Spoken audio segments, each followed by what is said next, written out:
이번 종목 뉴스 스크랩을 통해서 한번 알아보도록 하겠습니다. 신소재, 탄소 포집, 태경그룹 친환경에 올인 20년간 쌓아온 탄소 포집 기술로 연간 나무 600만 그루의 효과를 맛먹습니다. 자, 소석회에 이산화탄소를 투입해서 연간 6만 5천 톤 정도, 약 6만 5천 톤 정도의 탄산칼슘을 생산하고 있고요. 이 과정에서 한 해 동안 거의 3만 톤에 가까운 이산화탄소를 포집해서 공기 중으로 나가는 탄소를 저감하고 있습니다. 이것은 60년 된 소나무 600만 그루가 1년에 흡수하는 이산화탄소와 맞먹는 양이라고 합니다. 자, 올해 초에 소재로 세상을 바꾼다의 슬로건을 내세웠고요. 이것으로 인하여 총 33개의 신소재 개발 로드맵을 발표를 했습니다. 핵심 방향은 역시 이산화탄소 재활용입니다. 탄소 칼슘을 제조하는 것을 넘어서 이를 고분자 소재로 바꾸는 것, 일명 시트V 프로젝트에 착수를 했습니다. 산업보일러에서 나오는 재라고 하는 생석회를 추출하고 보일러 굴뚝에서 나오는 이산화탄소를 포집해가지고 합성해서 만든 탄산 칼슘을 생산하는 신기술을 개발을 마쳤습니다. 그리고 용제라는 것을 재활용하는 과정을 통해서 순환되면서 친환경 효과도 극대화시켰고요. 이것은 현대올뱅크와 곧 상장하는 현대올뱅크와 현대올뱅크는 상장이 아니죠. 현대올뱅크 맞네요. 네. 현대올뱅크 하고 했기 때문에 또 현대올뱅크의 이제 상장 시점에서 조금 우려 섞인 모습이 나와도 혹은 상장 후에 좀 좋은 모습이 나오지 않아도 현대올뱅크는 좀 매수할 만한 가치는 좀 일부분 있다. 친환경 소재에 대한 이런 부분들에 대해서 이미 좀 탄소 포집 기술에 대해서 어느 정도 특허를 갖고 있기 때문에 자, 탄산칼슘은 수요가 제한적입니다. 하지만 40에서 60%까지 함유된 고분자 복합재를 폐기물에 수출해내면서 신규 수요가 좀 발생을 하고 있고 향후에는 완벽한 고분자를 좀 끌어낸다면 플라스틱을 대체하는 그런 친환경 소재로 개발하는 영역까지도 확대한다고 합니다. 굉장히 활용성이 높은 것이죠. 자, 현재 100% 수입에 의존하고 있는 중탄산 나트륨이라는 것이 있는데 이것을 국산화에 착수했고 시험 생산을 이미 실전까지 완료한 상태라고 합니다. 그래서 수입을 대체하는 것뿐만 아니라 기초 소재를 우리나라 안에서도 수출을 해줄 수가 있고 또 탄소 포집을 통해서 친환경 효과까지도 볼 수 있다.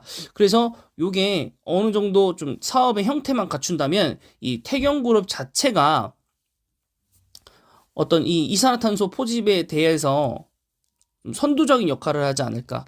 이산화탄소 포집은 굉장히 많은 기업들이 추진을 하고 있습니다. 특히 곧 이어서 영상에 올라갈 롯데케미칼도 이미 실증서까지 다 마쳤고 포스코에서도 비슷한 걸 하고 있고 또 다른 이제 대기업들 중에서도 이산화탄소 포집을 좀 관련한 기업 사업을 좀 해보려고 하는 움직임들이 보이곤 있습니다. 뭐 SK 이제 자회사들도 마찬가지고. 네, 그렇지만은 뭔가 실질적으로 로드맵이 좀 보이는 회사는 태경이 좀 유일한 것 같은데 태경이 사실 그렇게 많이 알려져 있는 기업은 아니고 특히나 이제 일정 그 기업 같은 경우에는 드라이 아이스라든가 이런 냉매제 그런 이제 테마를 타고 올라간 경우는 있어도 요런 내용을 가지고 올라간 내용은 없기 때문에 저라면은 좀 승산이 있는 기업이지 않나 싶고요. 갑자기 눈길이 좀 가기 시작합니다.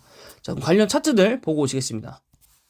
자, 우선 말씀드리는 건 차트가 움직임이 그렇게 많은 기업은 아니었어서 월봉상으로 한번 갖고 왔습니다. 월봉상으로 보시더라도 2017년도부터 그냥 중간중간에 한 번씩 뛰었던 기억 말고는 없습니다. 주가가.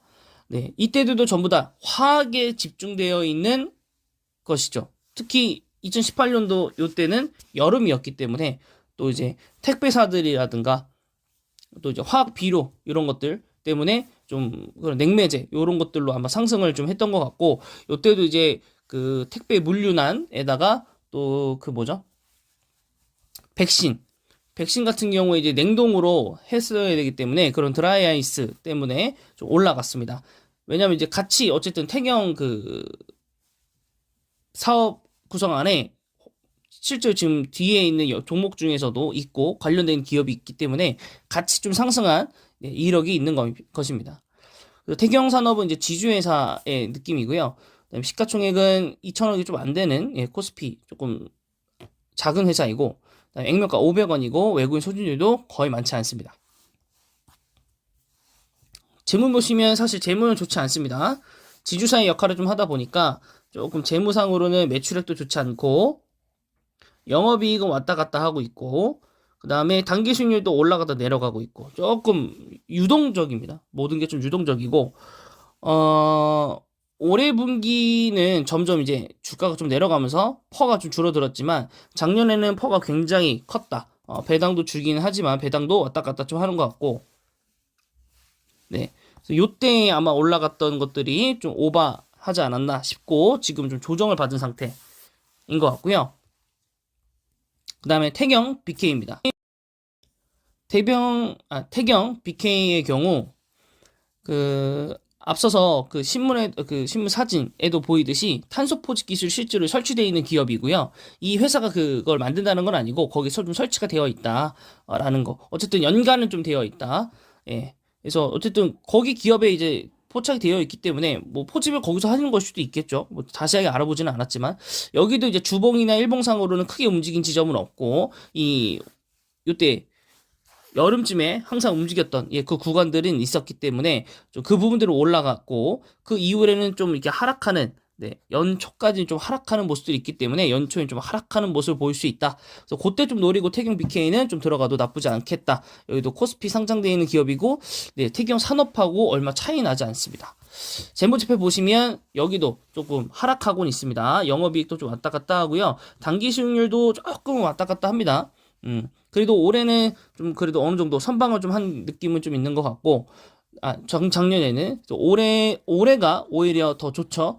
네, 올해는 성장을 이뤄낼 것이라고는 보고 있네요. 네, 그래서 그래서 그 부분들에 대해서 오히려 주가가 떨어졌기 때문에 중간가 올해가 떨어졌기 때문에 좀 괜찮지 않나. 배당도 주고 태경 BK. 네, 태경 BK도 좀 어느 정도 좋겠다. 마지막 태경 케미컬입니다. 뭔가 이제 탄소 포집하고 화학하고 연결되어 있기 때문에 케미컬이 조금 더 영향을 많이 받지 않을까라는 생각을 갖고 있고요. 시총이 150억 정도, 코스피 상장되어 있는 기업이고 액면가 500원에 외국인 소진율 2.9%입니다. 그리고 여기도 보시면 알겠지만 이 여름에 굉장히 폭발적인 상승을 좀 이끌어낸 기업입니다. 물론 그 이후에 상승 이후에는 엄청난 하락이 좀 기다리고 있지만 그래도 한번 올라가기 시작하면 굉장히 많이 올라간다. 그래서 요 기업도 이제 뭐 거의 뭐 세트죠. 파세코 그다음에 뭐 케미컬 이런 회사들처럼 같이 이렇게 여름 초부터 이렇게 쭉 올라가는 여름 때까지. 그래서 태경 케미칼은 또 요런 것과 이제 더불어서 좀 같이 올라가지 않을까 라는 생각을 좀 갖고 있습니다. 자, 그래서 여기는 유일하게 역성장하지는 않고요. 중간에 잠깐 코로나 때 움푹 들어갔다가 다시 올라왔고 움푹 들어갔다가 올라왔고 오히려 단기 수익률 올라갔다가 내려오는 느낌. 요거 조금 독특하네요. 올해까지만 합쳐서 3분기까지 누적을 하면 300에 416억입니다. 그럼 이미 19년도는 넘어갔고요. 요게 뭐 100억 정도만 달성을 한다고 하더라도 이미 엄청난 상승이다. 그리고 단기 수익률도 영업이익도 99억. 99억 굉장히 좋네요. 네, 더 상장했고 그 다음에 단기 수익률은 56억에 97억. 여기도 1억만 단기 수익 내더라도 역대 최고입니다. 그렇기 때문에 요 PER은 좀 더 줄어드는 게 맞는 것 같고요. 4분기 때 이렇게 나온다고 하면 그래서 여기는 오히려 한 1월, 2월 그러니까 실적 발표가 나오기 전에 매수를 좀 하는 게 더 옳은 판단이지 않나 싶습니다. 그래서 이 세 개의 회사들 중에서 저는 태경 케미칼을 좀 추천하고요. 어쨌든 재무나 뭐 화제성을 좀 다 갖고 가야 되니까. 그래서 태경 케미칼도 1월 안에 좀 여러분들이 좀 매수를 하시기 바랍니다. 자, 1월에 이제 아직 3주, 거래일수로는 15일 정도 남았고요.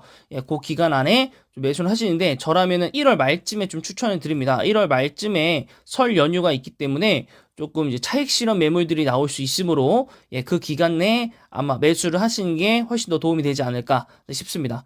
이번 영상은 여기까지고요. 영상이 마음에 드셨다면 구독과 좋아요